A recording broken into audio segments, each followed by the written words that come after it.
I'm Jay Taylor. I'm the editor of a newsletter called Jay Taylor's Gold, Energy, and Tech Stocks, and I host a radio show called Turning Hard Times into Good Times, aired every Tuesday on the Voice America Business Channel on the web. And I'm here with Dr. Quinton Hennigh. He is a technical advisor to Eloro Resources here at the backstage at the Metals Investor Forum here in January. Welcome, Quinton, and thanks for joining me again.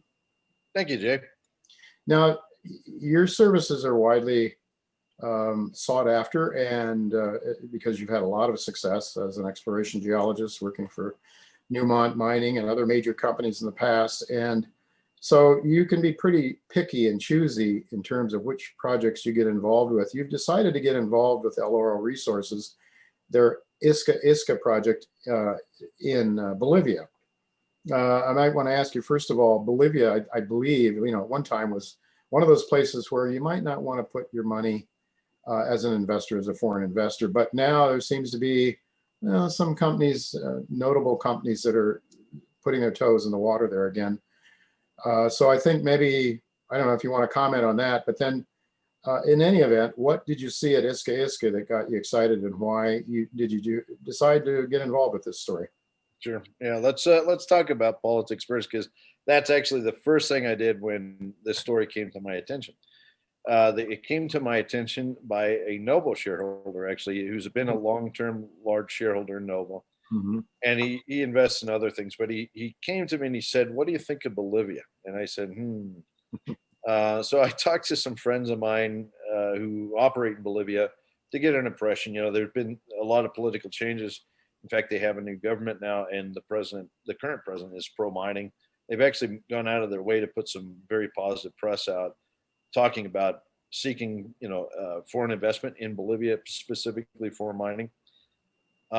So I got a great deal of comfort that Bolivia is starting to head in the right direction based on the conversations I had. Now, geologically, there's no question there's huge potential. I mean, Bolivia is basically been left behind by the modern exploration campaigns or waves that you've seen over the past few decades. Peru, much more heavily explored. Bolivia, sitting there, basically hasn't seen all that much activity except for a few very select stories. But, here we are. We have a improving political environment, jurisdiction that looks more favorable towards mining. It reminds me of where Ecuador turned the corner a few years back, It started to open the door. All right, this is good. All right, now the project. Look, I don't profess to be an expert in the particular types of deposits we're speaking about here, which are really, I'm not going to say they're exclusive to Bolivia, but most of the prolific ones, the really big ones, occur in Bolivia, and they're basically porphyry systems. So they're driven by volcanoes that formed say within the past 30, 40 million years. And these magmas in Bolivia, they did something we call differentiate, almost to an extreme. Okay, and what that means is the chemistry of the magmas evolves such that you end up with a spectrum of metal in the magmas that is kind of unique. You get tin, copper, lead, zinc, silver, gold, bismuth, basically half the periodic table. Okay. And as these magmas came up when these volcanoes were active, when they got close to surface, the fluids that were in those magmas started to rush out and leave, and they carry those metals with them, and they form these fantastic deposits. They're kind of half porphyry-like, meaning stockwork and disseminated, but they're also, a lot of them have kind of an epithermal overprint, meaning a high-grade precious metal overprint on them. So you can end up with very large, very prolific silver polymetallic systems in this south central part of Bolivia.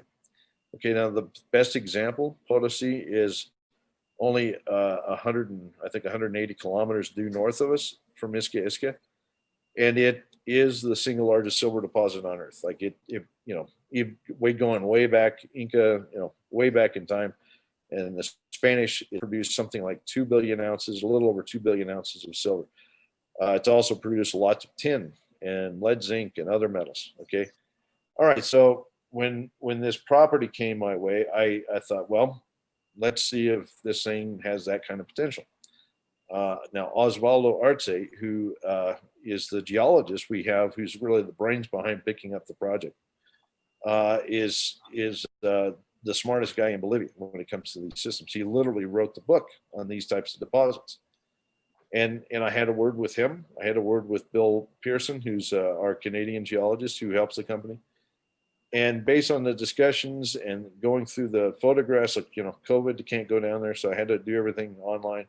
But based on everything I saw that they presented, this is a massive system. It's basically a small, not small, but a caldera that's about 3 or 4 kilometers around. And there's a number of breccia pipes, basically the vents, the eruptive vents that came off the top of the volcano. And they're full of breccia.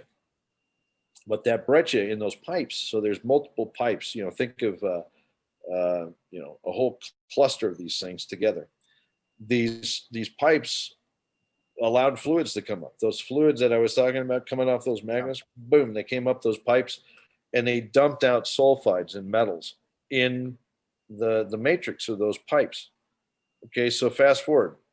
That, first of all, I could see the tonnage. Okay, I could see the tonnage, and I could see from historic assays the potentials there for the grades that you would see in Potosi or say San Cristobal, which is an operating mine that Sumitomo has not too far away. Basically, I'm seeing data that's commensurate with other examples in the immediate area. Okay, so the company, we helped cash the company up in May or June of last year. It took a little while to get the drill on site with COVID, but we started drilling in September. They started drilling the smallest pipe actually up in the north first, and we had some interesting numbers. I think those were released in November. Some decent intervals. I think a few intervals of tens of meters of, kind of, we'll call it 3 to 5 ounce silver equivalent, which is what you would expect in a system like this. Okay, but they also talked in those news releases back in November about subsequent drilling, and in particular, like if you get on their presentation, there's some core photos from a drill hole that was drilled in the Santa Barbara pipe. Now, the Santa Barbara pipe is big; it's 400 meters around, and then there's yet another pipe immediately south of Santa Barbara. Okay, so the company shifted its attention to those pipes and started drilling first from underground. Look, the hill is steep. It's like this. Okay, so they actually went into some mom and pop type workings, and they drilled from underground initially. It's a good start. They hit the Santa Barbara pipe. You can see the core photos, unreal, like just hands down crazy. Breccias with sulfides all through them. I think basically visually, that says we have a discovery of some sort. Okay. Now, they were able to cut a road up to the top of the mountain and then start putting holes in from the surface down into the Santa Barbara pipe. And we finished one of those before Christmas. Now they're back at drilling right now. Look, these are going to be the ones that tell us what we have here. Okay. What kind of target are we looking for? 500 million to 1 billion tons of 3 to 5 ounce silver equivalent.